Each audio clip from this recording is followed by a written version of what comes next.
Hey y'all, Mike Shelby here. Today is Monday, April the 15th, and it is a far left day of action. You've probably already seen this on the news. There have been protests, some limited disruption happening at various points across the country. But it's no big deal, right? Just another day of wacky left-wing protests. Well, I think that's wrong. What if I told you that the truth is actually far more insidious, and there is a lot more happening here than what you're being told? What you're being told is that pro-Palestine activists are blocking U.S. economic choke points like airports, seaports, and key traffic intersections during this day of action. According to the A15 Day of Action statement, activists intend to, quote, disrupt and blockade economic logistical hubs and the flow of capital. And they're doing this in the United States and around the world to urge governments to stop support for Israel and increase support for Palestine. And that's what you're being told anyway. And now, the rest of the story. A15 is actually just the latest iteration of efforts from Antifa and the far-left revolutionary class that we saw in 2020. Now, at the time, these far-left activists and militants were making plans to oust then-President Donald Trump if he stayed in office. Their plan was to effectively shut down the U.S. economy and force Trump out of the White House if he stayed.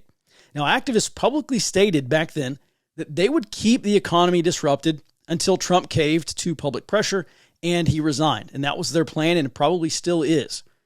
Starting in January 2020, far-left militants began circulating a pamphlet called Choke Points in a Fragile Network.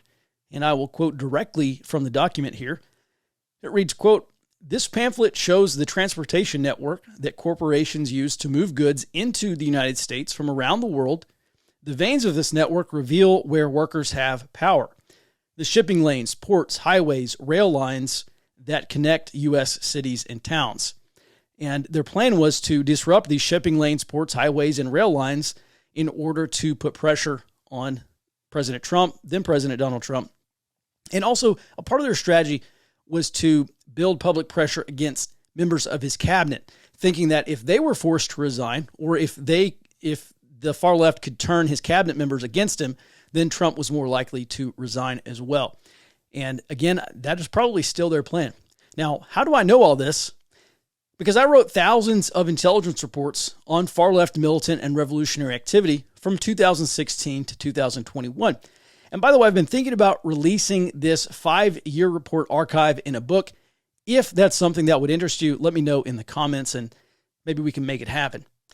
One thing I noticed about this A15 thing is that the same people and groups pushing A15 are the same people and groups who organized and participated in the attempted 2020 far-left popular revolution.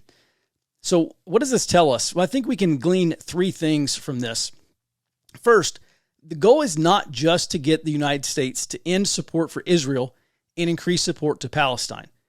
They're not going to succeed in their efforts today, but this would be a huge win for the anti-colonialist and far-left movements. It's just not going to happen. The second thing here is that, like the 2020 popular revolution attempt, this movement almost certainly has foreign backing. I won't go into the evidence here. Maybe we can do that in a future video. But I will say that the U.S. Army began warning in December 2020 that foreign adversaries would use unconventional means, which would include protest groups and transnational criminal organizations, to target the United States. Funding dissident groups and fomenting protests are 2 ways that you drive a domestic low-intensity conflict. We're talking about irregular warfare here, not conventional warfare. So in other words, this is how you prosecute a gray zone war against the United States without actually going to war, or without at least going to conventional war. The goal of these adversaries is not actually to topple the U.S. government, but to inflict political, economic, and psychological damage, which it already has. And the third thing here, and this is very important to keep in mind, the U.S. election in November is less than 7 months away now. And mass mobilizations aren't something that you try to cold start in November. Organizers have to start fomenting unrest and agitating and start applying accelerators of conflict in order to turn the temperature up.